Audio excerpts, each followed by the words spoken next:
Hello dear students, how are you all? Welcome back to the session of class 8th math subject.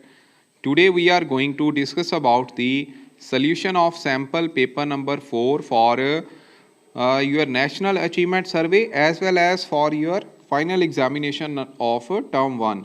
So the first question which is flashing on your screen, it is if x and y are two non-zero positive rational numbers, then which of these statement is always true? मतलब कि ਤੁਹਾਡੇ ਕੋਲ 2x ਅਤੇ y ਦੋ ਗੈਰ ਸਿਫਰ ਧਨਾਤਮਕ ਪਰਮੇਯ ਸੰਖਿਆਵਾਂ ਹਨ ਤੇ ਇਹਨਾਂ ਵਿੱਚੋਂ ਬੱਚੋ ਕਥਨਾਂ ਵਿੱਚੋਂ ਕਿਹੜਾ ਕਥਨ ਜਿਹੜਾ ਹਮੇਸ਼ਾ ਇਹਨਾਂ ਲਈ ਸਹੀ ਹੁੰਦਾ। ਤੇ ਵਿਦਿਆਰਥੀਓ, ਜੇਕਰ ਅਸੀਂ ਇਹਨਾਂ ਦੋਨਾਂ ਪਰਮੇਯ ਸੰਖਿਆਵਾਂ ਦੇ ਵਿਚਕਾਰ ਇੱਕ ਪਰਮੇਯ ਸੰਖਿਆ ਲਿਖਣੀ ਹੋਵੇ ਤਾਂ ਅਸੀਂ ਕੀ ਕਰਦੇ ਹਾਂ, ਅਸੀਂ ਦੋਨਾਂ ਪਰਮੇਯ ਸੰਖਿਆਵਾਂ ਨੂੰ ਐਡ ਕਰ ਦਾਂਗੇ ਤੇ ਦੋਨਾਂ ਨੂੰ ਐਡ ਕਰਨ ਤੋਂ ਬਾਅਦ ਦੋ ਨਾਲ ਅਸੀਂ ਡਿਵਾਈਡ ਕਰ ਦਾਂਗੇ। तो ये बच्चे हमेशा इन्हां दो परमेय संख्यावां दे विचकार दी परमेय संख्या आवेगी, इसलिए साडा थर्ड जिहड़ी ऑप्शन हैगी आ वो हमेशा ट्रू हुंदी है। ठीक है जी। उस तो बाद नैक्सट क्वेश्चन सैकेंड है, by what number is the sum of 678 867 786 divisible.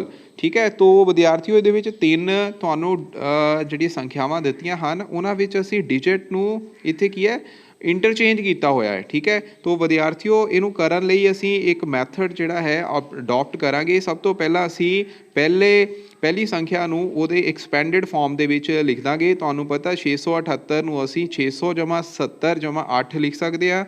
इस तरह बच्चों 867 नूं असी 800 जमा 60 जमा 7 लिख सकते हैं। सिमिलरली बच्चों असी 786 नूं 700 जमा 80 जमा 6 लिख सकते हैं। तो विद्यार्थियों जेकर तुसीं इन्हां नूं जोड़ो, ठीक है, इन्हां नूं असीं जोड़ना हैगा तो जोड़ूंगे तो 8 तो 6 14 बन गए। 14 दे विच जो 7 ऐड किए तो बच्चों ये साडे को प्राप्त होया 2100। इदां ही बच्चों इत्थे सानूं 210 प्राप्त होएगा। इस तरह ही बच्चों इत्थों सानूं प्राप्त होएगा 21। तो विद्यार्थियों इन्हां विच अगर असीं इन्हां सारियां दा जोड़ ही करते हैं तो इत्थों 21 जिहड़े ने वो कॉमन आ रहा तो बाकी कितना 100 जमा इत्थे आ जाएगा बच्चे 10 जमा 1। ठीक है। तो मतलब 21 गुणा 111 बन गए। तो विद्यार्थियों 21 गुणा 111 के अगर असी गुणनखंड बनाइए तो ये 3 गुणा 37 आ रहा है। ठीक है। तो मतलब कि ये जिहड़ा नंबर हैगा ये 21 नाल भी डिविजिबल हैगा, ये 3 नाल भी डिविजिबल है तो ये 37 नाल भी डिविजिबल हैगा है। तो इत्थे आंसर दे विच ऑप्शनस दे विच थर्ड सैकेंड ऑप्शन जिहड़ी है वो 37 आ रही, तो ये आंसर आएगा। ठीक है। करन दे होर भी वे ने, इन्हां सारियां नूं तुसीं ऐड कर दिंदे, उस तो बाद इन्हां नूं डिवाइड करके देख लैंदे कि इहदे नाल डिविजिबल सीगा, पर जिहड़ा राइट मैथड है वो असीं इस तरह करते हैं। ठीक है जी। उस तो बाद बच्चों थर्ड क्वेश्चन है, which number should be multiplied by 108 such that it become a perfect square number. तो विद्यार्थियों ये असी बहुत बार किया, ये असी गुणनखंड बनाने होंगे ने तो 108 के बच्चों जे असी गुणनखंड बनाने तो ये बनेंगे 2 गुणा 2, ठीक है, गुणा 3 गुणा 3 गुणा 3। तो विद्यार्थियों इत्थे जिहड़े 2 दे जोड़े बन रहे हैं, 3 दे भी जोड़े बन रहे, पर एक 3 जिहड़ा है वो कल्ला हैगा। इहदा मतलब 3 नाल असीं इहदी मल्टीप्लीकेशन कर दईए सारे नंबर दी तो ये परफेक्ट स्केयर नंबर एक पूर्ण वर्ग संख्या बन जाएगी। ठीक है। तुसीं इहदे गुणनखंड बना लेने ने, वो आई थिंक सारे बच्चों नूं आउंदे होणगे। ठीक है। इस तरह बनाते हुंदे आपां। ठीक है। तो इत्थे तुहानूं पता है ये नंबर जिहड़ा है 5 दूनी 10 4 दूनी 8, इस तरह 27 ते जाएगा, 27 दूनी 54, फिर ये किन्ने ते जाना देखो 9 तिया 27, फिर 3 3 ते। ठीक है। तो 3 बार आ रहा सी ते 2 बार आ रहा। ठीक है। तो जिहड़ा 3 बार आ रहा उन्होंने 4 बार करने लई असीं एक बार फिर मल्टीप्लाई कर देंगे, 3 ते आंसर सानूं प्राप्त हो जाएगा। प्यारे विद्यार्थियों नैक्सट क्वेश्चन नंबर 4 है, what is the square root of 1.44। तो 1.44 का बच्चे स्केयर रूट असी वंड विधि नाल अगर करांगे तो इत्थे पहला पेयर बना लेने ने, 1 ते जाएगा। ठीक है। उस तो बाद पॉइंट जिहड़ा हैगा वो लगावांगे तो 44 नूं तुसीं नीचे ले आना है। ठीक है जी। उस तो बाद एक दा असीं की है डबल करीदा है। ठीक है। तो बच्चों 22 दूण किन्ने हुंदे ने 44, सारे बच्चों आई थिंक पता होएगा। ठीक है। तो इत्थे ये की है 22 दूण 44, तो आंसर आ जाएगा 0.44। इत्थे 0 नीचे जो माइनस हो गए तो नीचे 0 प्राप्त होया, तो मतलब आंसर आ गया 1.2। ठीक है। तो 1.2 जो आंसर इहदा आना है। वैसे तुहानूं पता होना चाहिए कि 44 12 का वर्गमूल होंदा है, मतलब 12 का अगर तुसीं वर्ग करते हो तो तुहानूं आंसर मिलता है 144। इहदा मतलब 144 का वर्गमूल 12 बन गया। तो 1.44 का वर्गमूल जिहड़ा हैगा वो कितना आ गया फिर 1.2 2। ठीक है जी। उस तो बाद नैक्सट क्वेश्चन नंबर 5 हैगा what is the reciprocal of.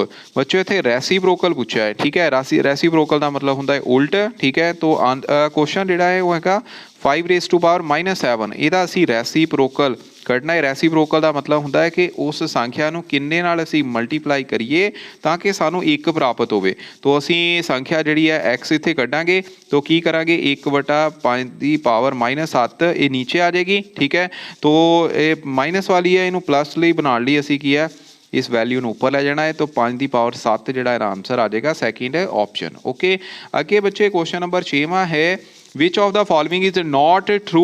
मतलब इन्हां विचों किहड़ा कथन सच नहीं है।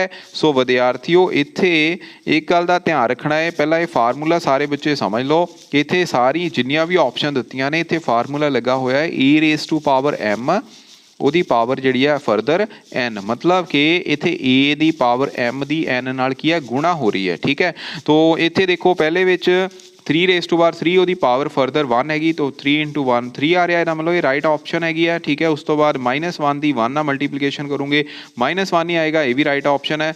ਅੱਗੇ ਹੈਗਾ ਬੱਚੇ 4 ਦੀ 2 ਨਾਲ ਗੁਣਾ ਕਰੋਗੇ ਤਾਂ 8 ਪ੍ਰਾਪਤ ਹੋਣਾ ਚਾਹੀਦਾ, ਬਟ ਇੱਥੇ ਹੈਗਾ 6। तो ਇਹਦਾ ਮਤਲਬ ਇਹ ਰਾਈਟ ਆਪਸ਼ਨ ਨਹੀਂ ਹੈਗੀ। ਇਹੀ ਆਨਸਰ ਸਾਡਾ ਆਣਾ ਕਿ ਕਿਹੜਾ ਗਲਤ ਇਹਦੇ ਵਿੱਚ ਆਨਸਰ ਹੈਗਾ। ਠੀਕ ਹੈ, तो थर्ड ऑप्शन ਇਹਦਾ ਆਨਸਰ ਆਏਗਾ। ठीक है, ਅੱਗੇ -1 ਦੀ -5 ਨਾਲ ਗੁਣਾ ਕਰੋਗੇ ਤਾਂ 5 ਪ੍ਰਾਪਤ ਹੋਏਗਾ। ਠੀਕ ਹੈ ਜੀ। ਸੋ ਪਿਆਰੇ ਵਿਦਿਆਰਥੀਓ ਨੈਕਸਟ 7th ਕੁਐਸਚਨ ਹੈਗਾ ਕੰਸੀਡਰ ਦੀ ਇਕੁਏਸ਼ਨ। ਇਹਦੇ ਵਿੱਚ ਤੁਹਾਨੂੰ ਇਕੁਏਸ਼ਨ ਦਿੱਤੀ ਹੈ। ਠੀਕ ਹੈ, 5x - a = 14 where a is any number given that x is equal to 4 is a solution of this equation what is the value of a the value ਇੱਥੇ ਤੁਹਾਨੂੰ ਫਾਈਂਡ ਆਊਟ ਕਰਨ ਨੂੰ ਕਿਹਾ ਹੈਗਾ। ਤੁਹਾਨੂੰ ਇਕੁਏਸ਼ਨ ਦਿੱਤੀ ਹੈ ਬੱਚੋ, ਕਿਹੜੀ ਇਕੁਏਸ਼ਨ ਹੈ 5x - a = 14। ठीक है, x ਦਾ ਮੁੱਲ ਤੁਹਾਨੂੰ ਦਿੱਤਾ ਹੋਇਆ ਉਹ ਦਿੱਤਾ ਹੈ ਬੱਚੋ 4। ਠੀਕ ਹੈ, तो ਇਹਨੂੰ ਅਸੀਂ ਸੋਲਵ ਕਰਦੇ ਹੋਏ ਅਸੀਂ a the value find out ਕਰਾਂਗੇ। 4 × 20 ਹੋ ਗਏ। ਠੀਕ ਹੈ, ਸੋ a ਦੇ ਲਈ ਜਦੋਂ ਤੁਸੀਂ ਸੋਲਵ ਕਰੋਗੇ ਤਾਂ 20 - 14 ਬਰਾਬਰ ਇਹ ਆ ਗਿਆ 6। तो ਇਹਦਾ ਆਨਸਰ ਜਿਹੜਾ ਆ ਉਹ ਸੈਕਿੰਡ ਆਪਸ਼ਨ ਆਏਗੀ। ਪਿਆਰੇ ਵਿਦਿਆਰਥੀਓ क्वेश्चन नंबर 8 है if the product of 4x + 1 and x + 4 is equal to ax² + bx + c then what is the value of a + b + c। ठीक है, तो ਇੱਥੇ ਤੁਹਾਨੂੰ ਦੋ ਵਿਅੰਜਕ ਦਿੱਤੇ ਹੋਏ ਨੇ, ਕਿਹੜੇ ਕਿਹੜੇ ਆ 4x + 1। ਠੀਕ ਹੈ, ਇਨਟੂ ਉਤੋਂ ਨਾਲ ਇਹਦਾ ਪ੍ਰੋਡਕਟ मतलब x + 4 ਦੇ ਨਾਲ ਹੈ, तो ਕਿਹਦੇ ਬਰਾਬਰ ਦਿੱਤਾ ਹੋਇਆ ax² + bx + c। ठीक है, थोड़ा सोचण वाला क्वेश्चन हैगा। पहला ਤੁਸੀਂ ਇਹਨਾਂ ਦੋਨਾਂ ਦੀ ਗੁਣਾ ਕਰਨੀ ਹੈ। ठीक है, तो गुणा ਕਰਨ ਲੱਗੇ ਕੀ ਕਰਾਂਗੇ 4 ਦੀ ਪਹਿਲਾਂ x ਨਾਲ ਮਲਟੀਪਲੀਕੇਸ਼ਨ ਹੋਈ ਆ ਗਿਆ ਬੱਚੇ 4x²। ਇਹਦੇ ਬੱਚੇ 4x ਦੀ ਮਲਟੀਪਲੀਕੇਸ਼ਨ 4 ਨਾਲ ਕਰੋਗੇ ਤਾਂ ਇਹ ਆ ਜਾਣਾ 16। ਇੱਥੇ ਪਹਿਲਾਂ 4x ਦੀ x ਨਾਲ ਮਲਟੀਪਲੀਕੇਸ਼ਨ ਸੀ, ਫਿਰ 4x ਦੀ 4 ਦੇ ਨਾਲ ਮਲਟੀਪਲੀਕੇਸ਼ਨ ਕੀਤੀ ਤਾਂ 16x ਆ ਗਿਆ। ਉਸ ਤੋਂ ਬਾਅਦ 1 ਦੀ ਹੁਣ x ਨਾਲ ਮਲਟੀਪਲੀਕੇਸ਼ਨ x ਆ ਜਾਏਗਾ, 4 × 4 ਬਣ ਜਾਏਗਾ। तो ਆਨਸਰ ਸਾਡੇ ਕੋਲ ਆਇਆ 4x² + 17x + 4। ठीक है, ਹੁਣ ਤੁਸੀਂ ਇਹਨੂੰ ਇਹਦੇ ਨਾਲ ਕੰਪੇਅਰ ਕਰਨਾ। ਇੱਥੇ x² ਦਾ ਗੁਣਾਕ ਜਿਹੜਾ ਹੈ मतलब ਇਹਦਾ ਕੋਫੀਸ਼ੀਐਂਟ ਹੈ ਉਹ 4 ਹੈਗਾ। ठीक है, ਉਸ ਤੋਂ ਬਾਅਦ ਜਿਹੜਾ b ਕੋਫੀਸ਼ੀਐਂਟ ਹੈ मतलब ਕਿ x ਦਾ ਕੋਫੀਸ਼ੀਐਂਟ ਹੈ ਉਹ ਹੈਗਾ 17 ਤੇ c ਬੱਚੇ ਕਨਸਟੈਂਟ ਟਰਮ ਜਿਹੜੀ ਹੈ ਉਹ ਹੈਗੀ ਆ 4। ਜਦੋਂ ਤੁਸੀਂ ਸਾਰਿਆਂ ਨੂੰ ਐਡ ਕੀਤਾ ਤੇ ਵਿਦਿਆਰਥੀਓ ਇੱਥੇ ਤੁਹਾਨੂੰ ਪ੍ਰਾਪਤ ਹੋਇਆ 25। ਠੀਕ ਹੈ, ਤਾਂ ਆਨਸਰ ਕਿੰਨਾ ਆਊਗਾ 25 ਆਨਸਰ ਇਹਦਾ ਆਣਾ ਹੈ। ठीक है, ਪਿਆਰੇ ਵਿਦਿਆਰਥੀਓ ਨੈਕਸਟ 9th ਕੁਐਸਚਨ ਹੈ ਕਿ ਇੱਥੇ ਤੁਹਾਨੂੰ ਇੱਕ ਰੈਕਟੈਂਗਲ ਗਿਵਨ ਹੈ।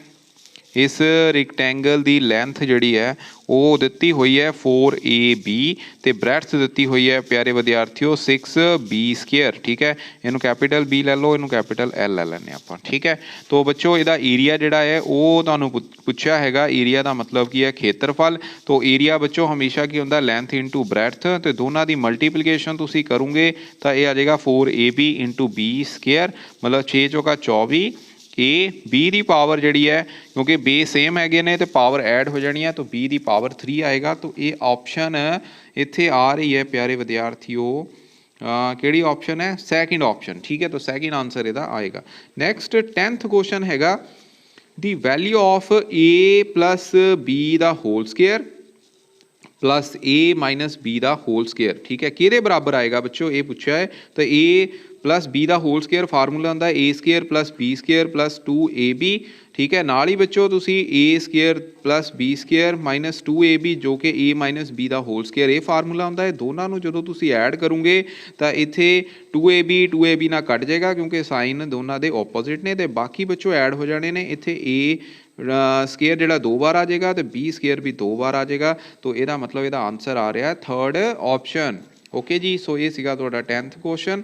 उस प्यारे विद्यार्थियों 11th सम हैगा the area of square is given by this unit square find the side of the square. इत्थे तुहानूं प्यारे विद्यार्थियों एक स्केयर दिता होया, ठीक है। उस स्केयर का एरिया जिहड़ा है वो दिता होया है 4x square plus 12xy plus 9 square, ठीक है। ਇਹਦਾ ਏਰੀਆ ਗਿਵਨ है तो ਤੁਸੀਂ ਉਹਦੀ ਸਾਈਡ ਜਿਹੜੀ ਆ फाइंड आउट करनी है। तो ਤੁਹਾਨੂੰ ਸਾਰੇ ਬੱਚਿਆਂ ਨੂੰ ਪਤਾ ਹੈ ਕਿ ਏਰੀਆ ਜਿਹੜਾ ਹੈ ਉਹ ਕਿਹਦੇ ਇਕੁਅਲ ਹੁੰਦਾ ਹੈ ਸਾਈਡ ਇਨਟੂ ਸਾਈਡ, ठीक है। ਸਾਈਡ ਇਨਟੂ ਸਾਈਡ मतलब कि a ਇਨਟੂ a यानी कि a स्केयर, ठीक है। सो सब तो पहला ਅਸੀਂ ਇਹ ਦੋਨੋਂ ਇੱਕ ਦੂਸਰੇ ਦੇ ਕੀ ਹੈ ਬਰਾਬਰ ਆਣਗੇ। ਸਭ ਤੋਂ ਪਹਿਲਾਂ ਇਹਨੂੰ ਅਸੀਂ ਜਿਹੜੀ ਹੈ ਵਰਗ ਦੀ ਫਾਰਮ ਦੇ ਵਿੱਚ ਲੈ ਕੇ ਆਉਂਦੇ ਹਾਂ। ਤੁਹਾਨੂੰ ਪਤਾ 2 ਦਾ ਵਰਗ ਜਿਹੜਾ ਹੈ 4 ਹੁੰਦਾ ਹੈ ਤੇ ਇੱਥੇ ਬੱਚੇ ਅਸੀਂ 4x ਸਕੁਅਰ ਨੂੰ ਕਿੱਦਾਂ ਲਿਖ ਸਕਦੇ ਹਾਂ 2x ਸਕੁਅਰ ਪਲੱਸ ਇੱਥੇ 3y ਨੂੰ 9y ਨੂੰ ਅਸੀਂ ਲਿਖ ਸਕਦੇ ਹਾਂ 3y ਦਾ ਹੋਲ ਸਕੁਅਰ। ਉਸ ਤੋਂ ਬਾਅਦ 2, ठीक है, इंटू इत्थे आ गया 2x इंटू इत्थे आ गया 3y, ठीक है। इट मीनस ये फार्मूला बन रहा a square plus 2 into a into b plus b square. तो ये बच्चों के बराबर होंगे a प्लस b का होल स्केयर। इट मीनस इत्थे a हैगा 2x तो v हैगा बच्चों 3y तो यदा होल स्केयर। ये दोनों नूं तुसीं इक्वेट करोगे तो इक्वेट करन तो बाद बच्चों तुहानूं a प्राप्त होएगा 2x प्लस 3y, ठीक है। 2x प्लस 3y ये आंसर आएगा। तो यदी साइड जिहड़ी है एक ਕਿਹੜੀ ऑप्शन आ यारे विद्यार्थियों। नैक्सट जिहड़ा क्वेश्चन है ये प्रॉफिट लॉस बेस्ड हैगा। इहदे विच की है ए बॉट ए टेप रिकॉर्डर, ठीक है। ए ने एक टेप रिकॉर्डर खरीदिया जिसका मुੱਲ ਵਿੱਚ ਉਹਨੂੰ ਪਿਆ 8000 ਰੁਪਏ, ठीक है। ਤੇ ਉਸ ਤੋਂ ਬਾਅਦ ਉਹਨੇ ਉਹਨੂੰ B ਨੂੰ ਵੇਚ ਦਿੱਤਾ ਤੇ B ਨੇ ਫਰਦਰ ਉਹਨੂੰ ਸੋਲ ਕਰ ਦਿੱਤਾ ਸੇਲ ਕਰ ਦਿੱਤਾ ਕਿਹਨੂੰ C ਨੂੰ, ठीक है। ਤੇ ਸਾਰਿਆਂ ਨੇ ਬੱਚੇ ਈਚ ਅਰਨਿੰਗ ਏ ਪ੍ਰੋਫਿਟ ਆਫ 20%, ठीक है। 20% ਪ੍ਰੋਫਿਟ ਜਿਹੜਾ ਹੈ ਸਾਰੇ ਗੇਨ ਕਰਦੇ ਪਏ ਆ। ਤੇ ਵਿਚ of the following is true. तो विद्यार्थियों सब तो पहला तो ये देखो कॉस्ट प्राइस जी है वो देखनी पैनी है सानू। Cost price of tape recorder की कॉस्ट प्राइस जी है फॉर ए दे लई वो किन्नी पई बच्चों इत्थे 8000 रुपए, ठीक है। किन्नी 8000 रुपए। तो फरदर बच्चे cost price of tape recorder मैं टेप रिकॉर्डर TAP उस तो बाद फरदर R सीधा लिख रहे हैं, ठीक है। फॉर बी दे लिए कितना है बच्चे 20% उन्होंने प्रॉफिट हो रहा, ठीक है। तो विद्यार्थियों profit on CP cost price जिहड़ा हैगा वो फॉर ए वो कितना होएगा देखो 20%, ठीक है, ऑफ 8000 मतलब 8000 का 20%, ठीक। प्रॉफिट उन्होंने कितना हो गया बच्चों इनू जो तुसी सॉल्व करोगे, ठीक है। 20% ऑफ 8000 नू तो ये आएगा बच्चे 1600, ठीक है। इसका मतलब ए ने उन्होंने सैल कर दिता किन्ने रुपए दे विच 1600 जमा 8000 बराबर 9600 रुपए दे विच, ठीक है। तो विद्यार्थियों हुण cost price of tape recorder उन्होंने बच्चों होया 20% प्रॉफिट, ठीक है। प्रॉफिट ऑन CP, ओके जी। तो जो उन्हें C नू बेच दिता, ठीक है, फॉर B दे लई। तो विद्यार्थियों 20% हुण 9600 का जो तुसी कटोगे तो विद्यार्थियों ये आएगा इत्थे 1900 रुपए, ठीक है, 1920 रुपए, ओके। ये 0 ना 0 कट रही है, ठीक है। 96 गुणा 2 कितने हो गया 192 नाल 0 आ जानी तो ये बन गया 1920 रुपए, ठीक है। तो यदा मतलब कॉस्ट प्राइस जी है जां सैलिंग प्राइस फॉर बी ने जिहड़ा C नू बेचिया जां C नू किन्ने दा पिया वो किन्ना हो गया 1920 प्लस ਉਹਨੂੰ B ਨੂੰ किन्ने दा पिया सी 9600 रुपए का। तो दोनों नू तुसीं ऐड कर देना है तो विद्यार्थियों इत्थे ये आंसर आएगा 11520 रुपए, ठीक है। तो मतलब C नू ये किन्ने दा पिया 11520 रुपए का, B नू किन्ने दा पिया सी 9600 रुपए का, ठीक है। तो विद्यार्थियों इत्थे A नू प्रॉफिट किन्ना होया A नू प्रॉफिट होया 1600 रुपए का तो B नू प्रॉफिट किन्ना होया 1920 रुपए का, ठीक है। ਇਹਦਾ मतलब A नू ਜਿਹੜਾ प्रॉफिट होया है वो B ਦੇ ਨਾਲੋਂ ਘੱਟ ਹੈਗਾ। तो ਇੱਥੇ ਅਸੀਂ ਆਨਸਰ ਲਿਖਾਂਗੇ कि A earns less profit than B, okay. तो ये आंसर आएगा। अगला बच्चे क्वेश्चन हैगा 13th सम है कि if A can finish the work in N days then what is the part of the work will be finish in one day कि जेकर एक ਇਹ ਜਿਹੜਾ ਇੱਕ ਕੰਮ ਕਰਨ ਲਈ n ਦਿਨਾਂ ਦੇ ਵਿੱਚ ਉਹ ਪੂਰਾ ਕਰਦਾ ਹੈ ਠੀਕ ਹੈ ਕਿੰਨੇ ਦਿਨਾਂ ਦੇ ਵਿੱਚ ਪੂਰਾ ਕਰਦਾ ਹੈ n ਡੇਜ਼ ਦੇ ਵਿੱਚ तो n ਡੇਜ਼ ਦੇ ਵਿੱਚ ਇੱਕ ਕੰਮ ਨੂੰ ਪੂਰਾ ਕਰਦਾ ਹੈ ਤੇ ਇੱਕ ਦਿਨ ਦੇ ਵਿੱਚ ਉਹ ਕਿੰਨਾ ਕੰਮ ਕਰੇਗਾ तो 1/n ਆਏਗਾ ਬੱਚੋ तो ਆਨਸਰ ਆਏਗਾ ਫਸਟ ਆਪਸ਼ਨ ਨੈਕਸਟ ਬੱਚੋ ਕੁਐਸਚਨ ਨੰਬਰ 14 ਹੈ ਇਹ ਕੀ ਹੈਗਾ ਕਿ ਅਗਰ ABCD ਸਾਡੇ ਕੋਲ ਇੱਕ ਪੈਰਲੋਗ੍ਰਾਮ ਹੈ ठीक है की है ABCD एक पैरेललोग्राम हैगी है तो ABC ते D ठीक है तो ये एंगल A जिहड़ा हैगा वो तुहानूं दिता हैगा 2x B एंगल बच्चों B एंगल जिहड़ा है 110 दिता है C एंगल 70 दिता होया और जिहड़ा D एंगल हैगा ये हैगा 5y ठीक है तो असीं XY की कीमत जिहड़ी कड्ढनी है बच्चों पैरेललोग्राम च ऑपोजिट एंगल जिहड़े ने वो इक्वल हुंदे ने इहदा मतलब 2x जिहड़ा वो 70 के बराबर आएगा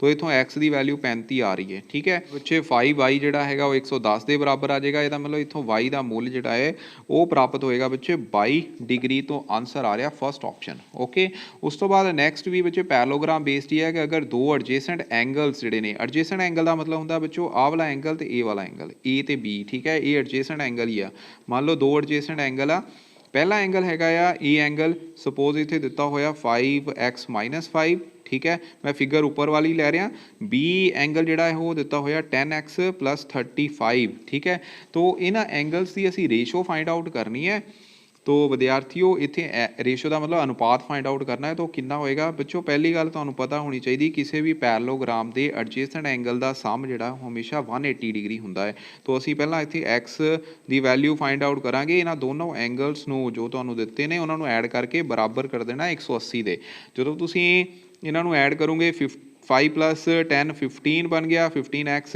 और 35 ਦੇ ਵਿੱਚੋਂ 5 ਕੱਢੂਗੇ ਤਾਂ ਬੱਚੋ ਇਹ ਮਿਲੇਗਾ 30 ठीक है तो ਹੁਣ ਤੁਸੀਂ x ਲਈ ਇਹਨੂੰ ਸੋਲਵ ਕਰਨਾ ਹੈ ਇੱਥੇ ਆ ਗਿਆ 15x = 180 - 30 मतलब ਇਹ ਆ ਗਿਆ 150 ਦੀ ਜਦੋਂ 15 ਨਾਲ ਡਿਵੀਜ਼ਨ ਕਰੋਗੇ ਤਾਂ x ਦੀ ਕੀਮਤ ਬੱਚੋ ਆਏਗੀ ਕਿੰਨੀ ਕੀਮਤ ਆ ਰਹੀ ਹੈ ਇੱਥੇ ਕੀਮਤ ਆ ਰਹੀ ਹੈ 10 ठीक है तो x ਦੀ ਕੀਮਤ ਆ ਗਈ ਸਾਨੂੰ 10 अगर x बच्चों 10 आ गया इट मीनस हुण एंगल जिहड़ा सीगा वो कि 5x - 5 सीगा तो इत्थे 5x - 5 ਇਹਦਾ मतलब ये x की कीमत जो 10 पर भरांगे 5 10 50 50 चो 5 कड्डे एक आ गया बच्चों 45 एंगल दूसरा कितना आएगा इत्थे हैगा 10x + 35 ਇਹਦਾ मतलब 10 ਭਰਾਂਗੇ ਤਾਂ ਇੱਥੇ 10 × 10 100 ਆ ਗਿਆ 100 × 35 135 तो ਜਦੋਂ ਦੋਨਾਂ ਦੀ ਤੁਸੀਂ ਰੇਸ਼ੋ ਲਾਉਂਗੇ ਤਾਂ ਬੱਚੋ ਇਹ ਆਏਗਾ 1/3 ਠੀਕ ਹੈ 45 ਤੀਆ 135 ਹੁੰਦੇ ਨੇ ਤਾਂ 1/3 ਇਹਦਾ ਆਨਸਰ ਆ ਰਿਹਾ ਫਸਟ ਆਪਸ਼ਨ ਓਕੇ ਜੀ तो ये क्वेश्चन हुण तुसीं अपनी कॉपी के उपर कर लेना हैगा नैक्सट हैगा 16th question which of the following is not a prism इत्थे तुहानूं 4 फिगर्स दित्तियां ने इन्हां 4 फिगर्स नूं देख के दसना है कि किहड़ी इन्हां चों प्रिज्म नहीं है तो विद्यार्थियों प्रिज्म दीयां जिहड़ियां प्रॉपर्टीज़ ने वो पहलां तुहानूं पता होणीआं चाहीदियां एक 3 डायमैंशनल शेप हुंदी है मतलब 3 पासारी आकृति ठीक है जिन्हां दे विचों 2 फेस जिहड़े ने 3 डायमैंशनल दे वो ओपोजिट फेस ठीक है यानी कि बेस कह सकते हैं वो आइडेंटिकल होंगे ने ठीक है आइडेंटिकल बेस मतलब कि समांतर ठीक है ये पहली कंडीशन हैगी है आइडेंटिकल बेस होने चाहिए ने ठीक है उस तो बाद ਜਿਹੜਾ बेस आ कोई भी पॉलीगन ਦੇ ਵਿੱਚ ਹੋ ਸਕਦਾ मतलब बेस ਜਿਹੜਾ ਆ ਉਹਦੀ ਸ਼ੇਪ ਜਿਹੜੀ ਆ ਕੋਈ ਵੀ पॉलीगन ਦੇ ਵਿੱਚ ਹੋ ਸਕਦੀ ਉਹ ट्रायंगल ਹੋ ਸਕਦਾ ਉਹ ਰੈਕਟੈਂਗਲ ਹੋ ਸਕਦੀ ਆ ਉਹ ਪੈਂਟਾਗਨ ਹੋ ਸਕਦੀ ਆ ਉਹ ਸਕੁਅਰ ਹੋ ਸਕਦੀ ਉਹ ਰੈਕਟੈਂਗਲ ਹੋ ਸਕਦੀ ਆ ਠੀਕ ਹੈ ਤੇ ਜਿਹੜੇ ਬਾਕੀ ਫੇਸਿਸ ਨੇ ਉਹ ਬੱਚਿਓ ਜ਼ਿਆਦਾਤਰ ਅਦਰ ਫੇਸਿਸ ਠੀਕ ਹੈ ਇਹ ਗੱਲ ਯਾਦ ਰੱਖਿਓ ਅਦਰ ਫੇਸ ਜਿਹੜੇ ਬਾਕੀ ਫੇਸ ਹੁੰਦੇ ਨੇ ਜਾਂ ਤਾਂ ਉਹ ਪੈਰਲੋਗ੍ਰਾਮ ਦੇ ਰੂਪ ਚ ਹੋਣਗੇ ਜਾਂ ਫਿਰ ਉਹ ਰੈਕਟੈਂਗਲ ਹੋਣਗੇ ਕਿਉਂਕਿ ਕਈ ਵਾਰ 90 डिग्री ਦਾ ਐਂਗਲ ਵੀ ਬਣ ਜਾਂਦਾ ਹੈ ਠੀਕ ਹੈ सो ये प्रॉपर्टीज़ देखते हुए हुण असीं देखना है कि किहड़ी इहदे विचों प्रिज्म जिहड़ी आ वो नहीं हैगी तो बच्चों जे असीं फस्ट ऑप्शन की गल करिए तो ये देखो बेस जिहड़े वो आइडेंटिकल हैगे ने ठीक है तो इहदा मतलब ये प्रिज्म हैगी है तो बाकी जिहड़े अदर फेसिस ने वो भी एक रैक्टेंगुलर शेप दे विच हैगे ने ठीक है सो बच्चों जिहड़ी सैकेंड ऑप्शन हैगी है ये प्रिज्म दीयां सारियां प्रॉपर्टीज़ नूं सैटिस्फाई नहीं करती पई ठीक है इस करके असीं कहांगे कि यही प्रिज्म नहीं है बाकियां दे केस दे विच देखो इत्थे ट्रायंगल ट्रायंगल है, ਇਹਦਾ ਪਿੱਛੇ ਵਾਲਾ ਫੇਸ ਵੀ ਟ੍ਰਾਇੰਗਲ ਬਣ ਰਿਹਾ, ਠੀਕ ਹੈ। ਇੱਥੇ ਪੈਂਟਾਗਨ ਹੈਗੀ ਆ, ਇਹ ਵੀ ਪੈਂਟਾਗਨ ਬਣ ਰਹੀ ਹੈ, ਠੀਕ ਹੈ। ਤੋ ਇਹਦੇ ਵਿੱਚ ਜਿਹੜੀਆਂ ਅਦਰ ਸਾਈਡਸ ਹੈਗੀਆਂ ਉਹ ਪੈਲੋਗ੍ਰਾਮ ਹੈਗੀਆਂ, ਇਹ ਵੀ ਪੈਲੋਗ੍ਰਾਮ ਸ਼ੇਪ ਦੇ ਵਿੱਚ ਹੈਗੀਆਂ ਨੇ, ਠੀਕ ਹੈ। ਪਰ ਇਸ ਕੇਸ ਦੇ ਵਿੱਚ ਇਹ ਪ੍ਰੋਪਰਟੀਜ਼ ਸੈਟਿਸਫਾਈ ਨਹੀਂ ਹੋ ਰਹੀਆਂ, ਇਸ ਕਰਕੇ ਇਹ ਪ੍ਰਿਜ਼ਮ ਨਹੀਂ ਹੈਗੀ, ਓਕੇ। ਉਸ ਤੋਂ ਬਾਅਦ 17th ਕੁਐਸਚਨ ਹੈ, ਗਿਵਨ ਫਿਗਰ ਦੇ ਵਿੱਚ ਬੱਚੇ 8 ਫੇਸ ਨੇ, ਇੱਥੇ ਬੱਚੇ ਈਲਰ ਫਾਰਮੂਲਾ ਲੱਗਣਾ ਹੈ। तो मैं फेस तो पहला यूलर फार्मूला लिखण लगा, बाकी हुण असीं अकॉर्डिंगली इत्थे वैल्यूज़ भर देणियां। फेस 8 हैगे आ, एच बच्चों 18 हैगे आ, ठीक है। तो वर्टैक्स असीं फाइंड आउट करने ने। 18 दे विचों 8 कढ़ दो, ये बच गया बच्चे 10। 10 दे विच जो 2 ऐड करूँगे तो 12 प्राप्त हो रहा है, मतलब ये वर्टैक्स जिहड़े ने तो 12 बनने ने, फर्स्ट ऑप्शन, ठीक है। अगला हैगा बच्चे sum of the all interior angles of a polygon of side n sides. बच्चे इंटीरियर एंगल का सम जिहड़ा n-2 × 180 डिग्री हुंदा है, ठीक है। n-2 × 180 डिग्री सारे बच्चे याद रखो। कोई भी पॉलीगन है अगर उहदियां n साइड्स हैगियां ने तो फार्मूला असीं की लगाना है n-2 × 180 डिग्री, ठीक है। ये इंटीरियर एंगल का सम हैगा। तो एक्सटीरियर एंगल का सम हमेशा कितना हुंदा है, सारे बच्चों को आई थिंक पता होएगा, 360 डिग्री, ठीक है। एक्सटीरियर एंगल्स का सम हमेशा 360 डिग्री, इंटीरियर एंगल्स का सम n-2 × 180 डिग्री। इत्थे n की वैल्यू जी है वो डिपेंड करूगी किदां दी पॉलीगन है। जिदा मान लो क्वाड्रिलेटरल है तो उहदियां फिर 4 साइड आ जानियां, तो इसदा मतलब उत्थे फिर एन की वैल्यू असीं 4 लवांगे, ओके। तो ये बच्चों फार्मूला सारे बच्चों ने याद रखो। विद्यार्थियों नेक्स्ट क्वेश्चन नंबर 19 है, minimum number of sides to construct a polygon. कोई पॉलीगन बना ली सब तो छोटी बहुभुज बनाने लई कितनियां भुजावां बच्चे जरूरत पैंदी है, तो बच्चों इहदे लई पैंदी है 3 भुजावां दी लोड़, ठीक है। तो आंसर आएगा 3। अगला बच्चों क्वेश्चन जिहड़ा है एक खेतर मिति बेस्ड आ गया, मैंसुरेशन बेस्ड। 20th क्वेश्चन ये हैगा बच्चों तुहानूं एक ट्रपीजियम दित्ती है, ठीक है। ट्रपीजियम नूं असीं संबलंब चतुर्भुज कहंदे आ, ये सारे बच्चों ने याद रखना और इदां दी हुंदी है, ठीक है। इहदे विच बच्चों ਜਿਹੜੀਆਂ ਸਮਾਂਤਰ ਭੁਜਾਵਾਂ ਨੇ ਇਹ ਵਾਲੀ ਔਰ ਇਹ ਵਾਲੀ, ਇਹ ਭੁਜਾਵਾਂ ਦੇ ਵਿਚਕਾਰਲੀ ਦੂਰੀ ਜਿਹੜੀ ਹੈ ਤੁਹਾਨੂੰ 15 ਮੀਟਰ ਦਿੱਤੀ ਹੈ। ਇਹਨਾਂ ਵਿੱਚੋਂ ਬੱਚੇ ਸਮਾਂਤਰ ਦੇ ਵਿੱਚੋਂ ਇੱਕ ਭੁਜਾ ਜਿਹੜੀ ਆ ਉਹ ਦਿੱਤੀ ਹੋਈ ਹੈ, ਸਾਈਡ ਦਿੱਤੀ ਹੋਈ ਹੈ, ਮੰਨ ਲਓ ਇਹ 20 ਸੈਂਟੀਮੀਟਰ ਗਿਵਨ ਹੈਗੀ ਆ, ਤੁਸੀਂ ਇਹ ਫਾਈਂਡ ਆਊਟ ਕਰਨੀ ਹੈ, ਠੀਕ ਹੈ। ਤੇ ਵਿਦਿਆਰਥੀਓ ਇੱਥੇ ਤੁਹਾਨੂੰ ਇਹਦਾ ਏਰੀਆ ਵੀ ਗਿਵਨ ਹੈ, ਉਹ ਕਿੰਨਾ ਦਿੱਤਾ ਹੈ 480, ਠੀਕ ਹੈ। ਕਿੰਨਾ ਦਿੱਤਾ ਹੈ 480 मतलब 480 मीटर स्केयर, ठीक है। सो सब तो पहला तो तुहानूं खेत्रफल का फार्मूला पता होना चाहिए है। संबलंब का खेत्रफल हुंदा है 1/2 ते समांतर भुजावां मतलब पैरलल साइड का सम, तो इत्थे a+20 आ जाएगा इंटू बच्चों इन्हां दे विचकार दी दूरी यानी कि हाइट वो इत्थे दित्ती होई है बच्चे 15, ठीक है। तो ये फार्मूला आएगा, एरिया दिता है 480 बराबर 1/2 गुणा ब्रैकेट दे विच असीं लिखिया a+20 × 15, ठीक है। तो ये साडी इक्वेशन बन गई है, इनू असीं सॉल्व करना है। पहला बच्चों 15 ते ये कट जाएगा, ये आ जाएगा बच्चों ये 32 ते कटेगा, ठीक है। 480 नूं 15 ते तुसीं डिवाइड कर देना है, तो ये 32 आ गया। उस तो बाद 2 दी इहदे नाल गुणा होएगी, ये बनेगा 64, ठीक है। तो a+20 इत्थों a दा आंसर आएगा 64 - b बराबर 44, ठीक है। तो साइड आ गई बच्चों 44 सेंटीमीटर, ठीक है। कितनी आ रही है 44 सेंटीमीटर आ रही है आंसर ਇਹਦਾ, ठीक है जी। तो आंसर ऑप्शन नंबर 3 आनी। पहला तो तुसीं फार्मूला याद रखो कि ट्रपीजियम दियां ਜਿਹੜੀਆਂ ਦੋ ਭੁਜਾਵਾਂ ਹੁੰਦੀਆਂ ਨੇ ਸਮਾਂਤਰ ਹੁੰਦੀਆਂ ਨੇ, ਠੀਕ ਹੈ। ਆਮੋ ਸਾਹਮਣੇ ਦੀਆਂ ਭੁਜਾਵਾਂ ਕੋਈ ਦੋ, ਠੀਕ ਹੈ, ਉਹ ਸਮਾਂਤਰ ਹੁੰਦੀਆਂ ਨੇ। ਸੈਕਿੰਡਲੀ ਉਹਦੇ ਵਿਚਕਾਰ ਦੀ ਜਿਹੜੀ ਦੂਰੀ ਆ ਉਹ ਤੁਹਾਨੂੰ ਦਿੱਤੀ ਹੋਏਗੀ। ਤਾਂ ਖੇਤਰਫਲ ਅਸੀਂ ਕਿੱਦਾਂ ਕੱਢਣੀਆਂ ਨੇ, ਖੇਤਰਫਲ ਕੱਢਣ ਦਾ ਫਾਰਮੂਲਾ ਬੱਚੋ ਇਹਦੇ ਵਿੱਚ ਆਉਣਾ 1/2 समांतर भुजावां दा जोड़ गुणा ऊंचाई, ठीक है। फार्मूला सारे बच्चे याद रख लो, ठीक है। समांतर भुजावां दा जोड़ गुणा ऊंचाई, इत्थे ऊंचाई ना फार्मूला लिख भी लो तुसीं, जो मैं तुहानूं बोल रहा हैगा 1/2 समांतर भुजावां दा जोड़, ठीक है, उहनूं ब्रैकेट च लिखना है, गुणा इत्थे 15 की जगह तुसीं लिख लो ऊंचाई, ओके। इहनूं कॉपी दे उपर फार्मूले नूं भी लिखना हैगा, ठीक। सो प्यारे विद्यार्थियों नैक्सट क्वेश्चन नंबर 21 है, how many small cubes of edge of 20 centimeter each can be just accommodated in a cubical box of 2 meter edge। सो विद्यार्थियों क्वेश्चन ਨੂੰ ਧਿਆਨ ਨਾਲ ਸਮਝੋ। ਇਹਦੇ ਵਿੱਚ ਤੁਹਾਨੂੰ क्वेश्चन ਕੀ ਹੈਗਾ, इस तरह एक क्यूब दिता है, उस क्यूब ਦੇ ਵਿੱਚ ਇਦਾਂ ਛੋਟੇ ਛੋਟੇ ਕਿਊਬ ਜਿਹੜੇ ਨੇ ਉਹ ਰੱਖੇ ਹੋਏ ਨੇ। ਠੀਕ ਹੈ, ਸੋ ਵਿਦਿਆਰਥੀਓ ਕੁਐਸਚਨ ਨੂੰ ਸਮਝੋ। ਇਹਦੇ ਵਿੱਚ ਜਿਹੜਾ ਛੋਟਾ ਬਾਕਸ ਹੈਗਾ ਉਹਦੀ ਲੰਬਾਈ ਜਿਹੜੀ ਹੈ ਇੱਕ ਭੁਜਾ ਜਿਹੜੀ ਦਿੱਤੀ ਹੋਈ ਹੈ ਉਹ 20 ਸੈਂਟੀਮੀਟਰ ਹੈ, ਤੇ ਜਿਹੜਾ ਵੱਡਾ ਕਿਊਬ ਹੈਗਾ ਉਹਦੀ ਇੱਕ ਭੁਜਾ ਦਿੱਤੀ ਹੋਈ ਹੈ 2 ਮੀਟਰ। ਠੀਕ ਹੈ, ਪਹਿਲਾਂ ਤਾਂ ਯੂਨਿਟ ਬਰਾਬਰ ਕਰਨੇ ਪੈਣਗੇ ਤੁਹਾਨੂੰ। ਤੇ ਵਿਦਿਆਰਥੀਓ ਇਹਦੇ ਵਿੱਚ ਦੇਖਣਾ ਅਸੀਂ ਦੱਸਣਾ ਹੈ ਕਿ ਇਦਾਂ ਦੇ ਛੋਟੇ ਬਾਕਸ ਇਹਦੇ ਵਿੱਚ ਕਿੰਨੇ ਆ ਸਕਦੇ ਆ। ਠੀਕ ਹੈ, ਤਾਂ ਉਹਨੂੰ ਕੱਢਣ ਦਾ ਫਾਰਮੂਲਾ ਵਿੱਚੋਂ n ਫਾਈਂਡ ਆਊਟ ਕਰਨਾ। ਅਸੀਂ n ਲਵਾਂਗੇ ਗਿਣਤੀ ਕਿੰਨੇ ਬਾਕਸ ਜਿਹੜੇ ਨੇ ਉਹ ਆ ਸਕਦੇ ਨੇ।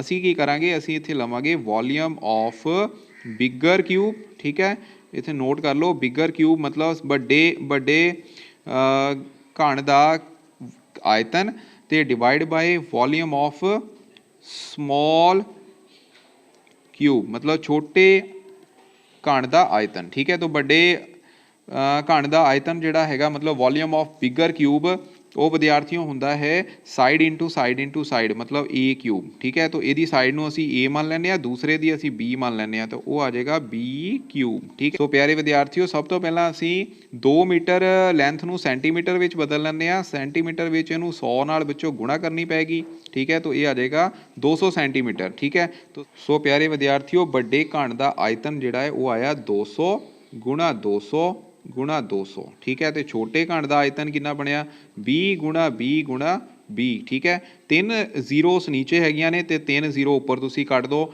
2 ਜਿਹੜੇ ਨੇ ਉਹ 3 ਵਾਰ ਆ ਰਹੇ ਨੇ। ਠੀਕ ਹੈ, ਤਾਂ ਇਹਦਾ ਮਤਲਬ ਇਹਨਾਂ ਨੂੰ ਜਦੋਂ ਤੁਸੀਂ ਕੱਟੋਗੇ ਤਾਂ ਬੱਚੇ ਸੋਲਵ ਕਰੋਗੇ ਤੁਹਾਡੇ ਕੋਲ ਆਨਸਰ ਆਏਗਾ 1000। ਠੀਕ ਹੈ, ਤਾਂ 1000 ਆਨਸਰ ਜਿਹੜਾ ਇਹਦਾ ਆਏਗਾ। ਤੇ ਵਿਦਿਆਰਥੀਓ ਨੈਕਸਟ 22 ਕੁਐਸਚਨ ਨੰਬਰ ਹੈ number of student in a hostel speaking different languages is given below. If the data is represented in a pie graph, then what is the differences between the central angle between English and Bengali?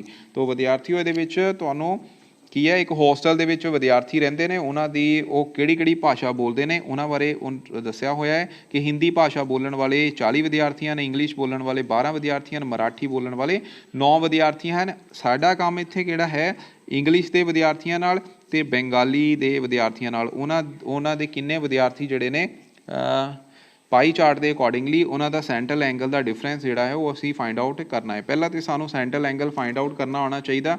Central angle for English ਦੇ ਲਈ find ਕਰਾਂਗੇ ਤਾਂ ਵਿਦਿਆਰਥੀਓ ਇਹ ਕਿੱਦਾਂ ਆਏਗਾ, ਦੇਖੋ English ਕਿੰਨੇ ਵਿਦਿਆਰਥੀ ਬੋਲਦੇ ਨੇ 12 ਵਿਦਿਆਰਥੀ, ਕੁੱਲ ਵਿਦਿਆਰਥੀ ਕਿੰਨੇ ਨੇ 72। ਐਂਗਲ ਕੱਢਣਾ ਹੈ ਤਾਂ 360 ਨਾਲ ਕਰ ਦਾਂਗੇ ਗੁਣਾ। ਠੀਕ ਹੈ, ਤਾਂ ਇਹ ਆ ਜਾਏਗਾ 10 ਏਕਮ 10 36 ਦੂਣ 72 6 ਦੂਣੀ 12, ਇਹਦਾ ਮਤਲਬ ਇਹ ਆ ਗਿਆ 60 ਵਿਦਿਆਰਥੀ। ਤੇ ਵਿਦਿਆਰਥੀਓ ਇੱਥੇ ਬੰਗਾਲੀ ਬੋਲਣ ਵਾਲੇ ਵਿਦਿਆਰਥੀਆਂ ਦੀ ਗਿਣਤੀ 3 ਹੈਗੀ ਆ ਤੇ ਟੋਟਲ ਵਿਦਿਆਰਥੀ ਹਨ 72। ਤੋਂ 360 ਨਾਲ ਇੱਥੇ ਵੀ ਗੁਣਾ ਕਰਾਂਗੇ। ਅਗੇਨ ਇਹ ਬੱਚੋ 2 ਤੇ ਕੱਟੇਗਾ ਤੇ 5 ਦੂਣੀ 10, ਇਹ ਆ ਗਿਆ ਬੱਚੋ 5 ਤੀਏ ਫਿਰ ਆ ਜਾਏਗਾ 15। ਠੀਕ ਹੈ, ਤਾਂ 15 ਆਨਸਰ ਬੰਗਾਲੀ ਵਿਦਿਆਰਥੀ ਬੋਲਣ ਵਾਲੇ ਹਨ। ਇਹਦਾ ਐਂਗਲ ਬਣ ਰਿਹਾ ਹੈ ਤੇ ਐਂਗਲ ਡਿਫਰੈਂਸ ਜਿਹੜਾ ਹੈਗਾ 60 ਡਿਗਰੀ ਮਾਈਨਸ 15 डिग्री 15 डिग्री ये बन रहा बच्चे 45 डिग्री। ठीक है, तो 45 डिग्री का आंसर आएगा। विद्यार्थियों नैक्सट क्वेश्चन नंबर है 23 जो कि है -x/5 + 1/2 = 1/5। इनू सॉल्व करना है, तो सॉल्व करने लिए असी किया पहला 5 ਤੇ 2 ਦਾ एलसीएम लवांगे, आ जाएगा 10। तो ऊपर क्या आ जाएगा 2x + 5 = 1/5। 5 दूनी इतने 10 हो गए, 2 जोड़े ने दूसरी साइड जाएंगे, आ जाएगा 2x + 5 = 2।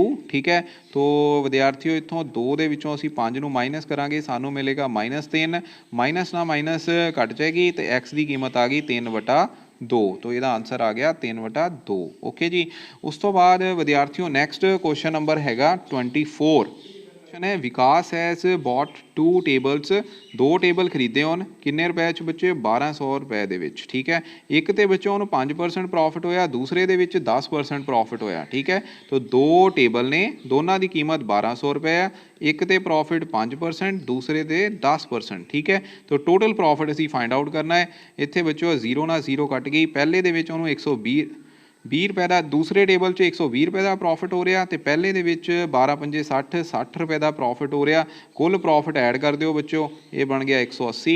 तो 180 रुपए का उन्होंने प्रॉफिट हो रहा है। 25वां क्वेश्चन की एक बॉक्स है, ये 105 पेन हैगे ने। ठीक है, इदां दे बच्चों उहदे कोल 95 ਬਾਕਸ ਨੇ, ਠੀਕ ਹੈ। ਕੀ ਹੈਗੇ ਆ 95 ਬਾਕਸ। ਉਹਨਾਂ 95 ਬਾਕਸ ਦੇ ਵਿੱਚ ਕਿੰਨੇ ਪੈਨ ਆ ਸਕਦੇ ਆ? ਇੱਕ ਬਾਕਸ 'ਚ 105 ਆ ਰਹੇ ਨੇ ਤੇ 95 ਦੇ ਵਿੱਚ ਕਿੰਨੇ ਆਣਗੇ ਬੱਚੋ? ਦੋਨਾਂ ਦੀ ਗੁਣਾ ਹੀ ਹੋਣੀ ਹੈ। ਤਾਂ ਮਲਟੀਪਲਾਈ ਕਰਨ ਲਈ ਇਹਨੂੰ ਸੌਖੀ ਮਲਟੀਪਲੀਕੇਸ਼ਨ ਅਸੀਂ ਕਿੱਦਾਂ ਕਰਾਂਗੇ? 100 ਜਮਾ 5 ਤੇ 95 ਵੀ ਵਿੱਚ 100 ਦੇ ਨੇੜੇ ਨੇ ਤੇ ਇਹਨੂੰ 100 ਮਾਈਨਸ 5 ਲਿਖ ਸਕਦੇ। ਇਹ ਫਾਰਮੂਲਾ ਬਣ ਗਿਆ a plus b a minus b। ਇੱਥੇ ਫਾਰਮੂਲਾ ਹੀ ਪੁੱਛਿਆ ਹੈ तो a plus b a minus b किहदे बराबर होंदा है? A square minus b square दे। ਇਹਦਾ मतलब ए ऑप्शन ਇਹਦਾ आंसर आएगा, ठीक है। ਤੁਸੀਂ ਇਹਨੂੰ सॉल्व भी कर लेना है। सॉल्व करोगे किद्दां करोगे? देखो 100 ਦਾ ਸਕੁਅਰ ਕਿੰਨਾ 10000 ਆ ਜਾਏਗਾ ਤੇ 5 ਦਾ ਸਕੁਅਰ ਜਿਹੜਾ ਉਹ 25 ਆ ਜਾਏਗਾ। ਦੋਨਾਂ ਨੂੰ ਮਾਈਨਸ ਕਰ ਦਿਓ। ਉਹਨੂੰ ਮਾਈਨਸ ਕਰੋਗੇ ਤਾਂ ਬੱਚੇ 9975 ਜਿਹੜਾ ਇਹਦਾ ਆਨਸਰ ਆ ਜਾਏਗਾ, ਠੀਕ ਹੈ। ਤਾਂ ਇੰਨੇ ਪੈਨ ਉਹਦੇ ਵਿੱਚ ਸਮਾ ਸਕਦੇ ਨੇ 95 ਬਾਕਸ ਦੇ ਵਿੱਚ, ਠੀਕ ਹੈ। ਆਪਾਂ ਗਿਣਤੀ ਵੀ ਕੱਢ ਲਈ, ਸਾਨੂੰ ਇੱਥੇ ਸਿਰਫ ਫਾਰਮੂਲਾ ਪੁੱਛਿਆ ਸੀਗਾ ਤੇ ਫਾਰਮੂਲਾ ਹੈਗਾ a plus b a minus b ਜਿਹੜਾ ਕਿਹਦੇ ਬਰਾਬਰ ਹੁੰਦਾ? a square minus b square दे। ओके जी।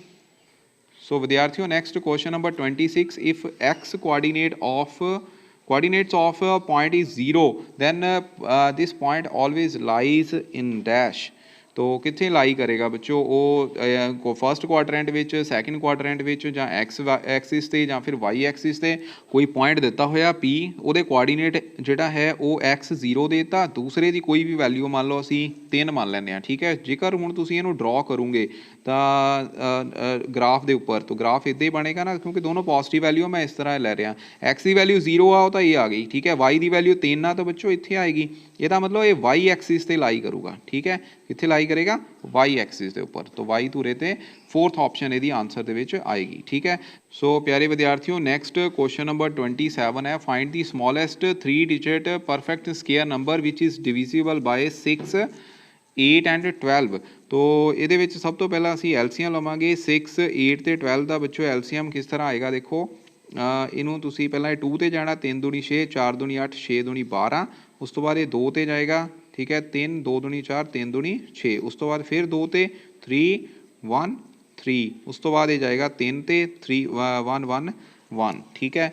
तो ਵਿਦਿਆਰਥੀਓ ਇੱਥੇ ਸਾਡੇ ਕੋਲ ਜਿਹੜਾ ਇਹਦਾ ਐਲਸੀਐਮ ਆਇਆ ਉਹ ਕੀ ਆਇਆ? 2 × 2 × 2 × 3। ਪਹਿਲਾਂ ਤਾਂ ਇਹਨੂੰ ਬੱਚੋ ਪਰਫੈਕਟ ਸਕੁਅਰ ਨੰਬਰ ਬਣਾਉਣਾ ਪਏਗਾ, ਠੀਕ ਹੈ। ਤਾਂ ਪਰਫੈਕਟ ਸਕੁਅਰ ਨੰਬਰ ਬਣਾਉਣ ਲਈ ਦੇਖੋ ਪਹਿਲਾਂ ਤਾਂ ਜੋੜਾ ਬਣ ਰਿਹਾ, ਦੂਸਰੇ ਵਿੱਚ ਨਹੀਂ ਬਣ ਰਿਹਾ। ਇਹਦਾ ਮਤਲਬ ਇਹਨੂੰ 2 ਨਾਲ ਇੱਕ ਵਾਰ ਫਿਰ ਮਲਟੀਪਲਾਈ ਕਰਨੀ ਪਏਗੀ, 3 ਨਾਲ ਵੀ ਇੱਕ ਵਾਰ ਫਿਰ ਮਲਟੀਪਲੀਕੇਸ਼ਨ ਕਰਨੀ ਪੈਗੀ। ਜਦੋਂ ਤੁਸੀਂ ਇਹਨਾਂ ਸਾਰਿਆਂ ਦੀ ਗੁਣਾ ਕਰੋਗੇ 2 दूनी 4 दूनी 8, 8 दूनी 16, 16 ਤੇ 48, 48 ਗੁਣਾ 3 ਕਿੰਨੇ ਹੋ ਗਏ ਬੱਚੋ?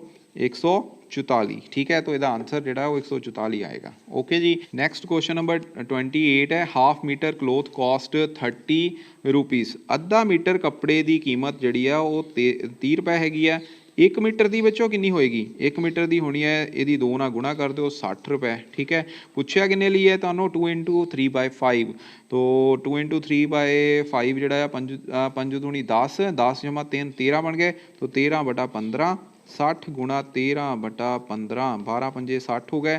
12 ਦੀ 13 ਦੇ ਨਾਲ ਮਲਟੀਪਲੀਕੇਸ਼ਨ ਕਰ ਦਿਓ तो ਵਿਦਿਆਰਥੀਓ ਤੁਹਾਨੂੰ ਮਿਲੇਗਾ ਆਨਸਰ 156, ਠੀਕ ਹੈ। तो 156 ਇਹਦਾ ਆਨਸਰ ਆਏਗਾ, ਠੀਕ ਹੈ। तो ਇੱਥੇ ਆਨਸਰ ਆ ਗਿਆ ਕਿ 2 ਸਹੀ 3/5 ਮੀਟਰ ਕੱਪੜੇ ਦਾ ਮੁੱਲ ਜਿਹੜਾ 156 ਰੁਪਏ ਹੋਏਗਾ।